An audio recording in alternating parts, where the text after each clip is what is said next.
গত ৪ দিন ধরে আমরা আন্দোলন করেছি। মাঝখানে যদি আমরা প্রশাসনকে সময় দিয়েছি যাতে তারা আমাদের দাবিগুলো আসলে আমলে নেয়। আমরা 1000+ শিক্ষার্থীর স্বাক্ষর সহ, ম্যান্ডেট সহ সেই দাবিগুলো তার কাছে উপস্থাপন করেছি এবং এখানে অন্যান্য দাবিগুলোর পাশাপাশি আমরা সবচেয়ে জোর দিচ্ছি প্রক্টরের পদত্যাগের দাবিতে।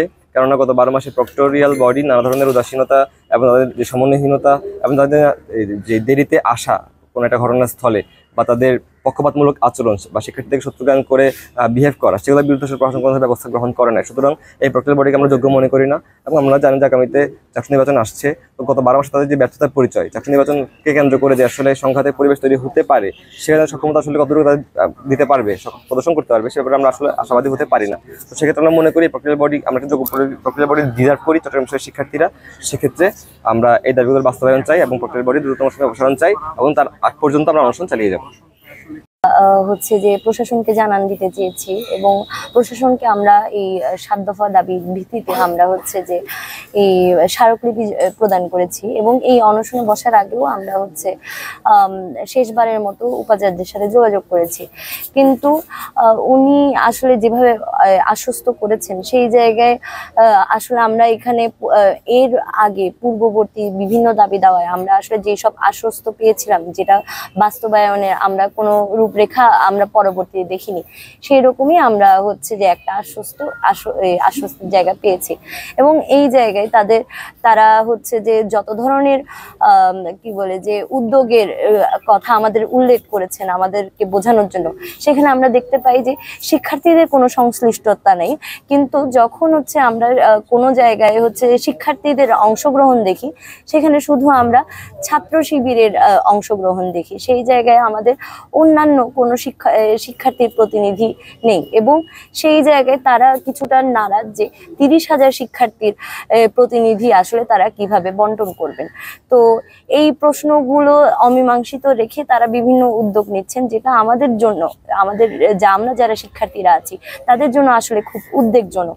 সেই জায়গায় আমরা তাদেরকে জানিয়ে আমরা এখানে অনশনে বসেছি। আমরা চাই যে আমাদের 7 দফা দাবি বাস্তবায়নের একটা রূপরেখা তৈরি হোক এবং এটা শুধু আমাদেরকে নিয়ে না, এটা 30,000 শিক্ষার্থীদের পরামর্শেই হোক। এই 30,000 শিক্ষার্থীর পরামর্শ কিভাবে নেওয়া হবে, এই আলাপটা শুরু হওয়ার পরে আসলে 30,000 শিক্ষার্থীর পরামর্শ নেওয়া যাবে।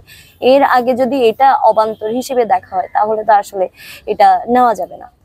আমরা হচ্ছে গত 30-31 তারিখ যে শিক্ষার্থীদের সঙ্গে স্থানীয়দের যে হচ্ছে একটা ঝামেলা হলো, শিক্ষার্থীদের উপরে যে স্থানীয়দের প্রতি একটা হামলা হলো, এই হামলার প্রেক্ষিতে গত কয়েকদিন থেকে হচ্ছে 7 দফা দাবি নিয়ে আন্দোলন করতেছি। ওই আন্দোলনে হচ্ছে আমাদের গত 3 দিন আগে একটা আলটিমেটাম ছিল প্রশাসনের কাছে যে হচ্ছে আমাদের 7 দফা দাবি যদি, মানে গতকালকে পর্যন্ত আলটিমেটাম ছিল, যে আলটিমেটাম অনুযায়ী যদি মাইনে না নেওয়া হয় তাহলে হচ্ছে আমরা আমাদের চূড়ান্ত যে স্টেপ আমরণ অনশনে যাব। তো ওই জায়গা থেকে গতকালকে নানা ইয়ার জন্য হচ্ছে আমরা বুঝতে পারিনি। তো আজকে হচ্ছে আমরা প্রশাসনের সঙ্গে দেখা করছি। আজকে আমরা ভিসির কাছে গেছিলাম আমাদের 7 দফার মানে অগ্রগতি নিয়ে। তো ভিসি স্যার হচ্ছে ওনার জায়গা থেকে উনি মানে আমরা যখন হচ্ছে আমাদের প্রথম যে দাবি, প্রত্যেক দাবি অনুযায়ী হচ্ছে ওনারা কথাবার্তা বলতেছিলেন। তো প্রথম দাবি নিয়ে বলতেছিলেন যে আমরা হচ্ছে লিস্ট করতেছি আহত শিক্ষার্থীদের, কিন্তু ওনাদের এখনো লিস্টটি নাকি পূর্ণাঙ্গ হয় নাই। তারপরে হচ্ছে পরবর্তী যে দাবিগুলো নিয়ে, প্রত্যেকটা দাবি নিয়ে ওনাদের স্টেটমেন্ট ছিল যে আমরা হচ্ছে কাজ করতেছি কিন্তু কোনো কাজের অগ্রগতি নাই কেন, ওনারা হচ্ছে কারণ দর্শাইতেছিলেন যে ওনাদের আরো অনেক কাজ আছে। তো আমরা দেখতেছি যে হচ্ছে এখানে আমাদের আপনার সহস্রাধিক শিক্ষার্থী হচ্ছে আহত হয়ে গেছে, এখানে 2-3 দিনের অবস্থা হচ্ছে খুবই গুরুতর। তো এই মুহূর্তে প্রশাসনের এমন কি কাজ আছে যেগুলো হচ্ছে আমাদের নিরাপত্তা থেকে বা আমাদের এই মুহূর্তে যে দাবি দাওয়াগুলো আছে এগুলা থেকে বেশি কনসার্নিং, এবং তারা কেন হচ্ছে আমাদের এখানে বেশি কনসার্ন না দিয়ে ওইগুলাতে তাদের কেন বেশি কনসার্ন দিতে হচ্ছে, আমাদের প্রশ্নগুলো হচ্ছে এই জায়গায় আর কি।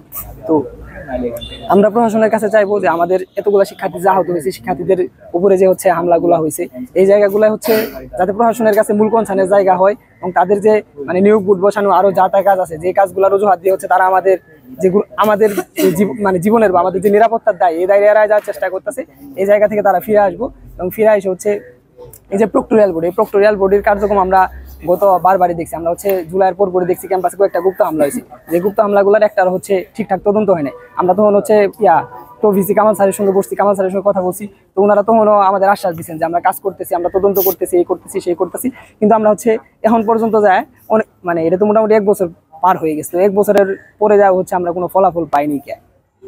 তো ওনারা যে এখন আমাদের এই আশ্বস্তগুলা করতেছে যে আমরা তদন্ত করতেছি, আমরা কাজ করতেছি, এটাও যে মানে আসলে আলটিমেটলি কোনো ফলাফলের জায়গায় যাব, এই মানে এই ধরনের আশ্বাসে আমরা বিশ্বস্ত নই। ওই জায়গা থেকে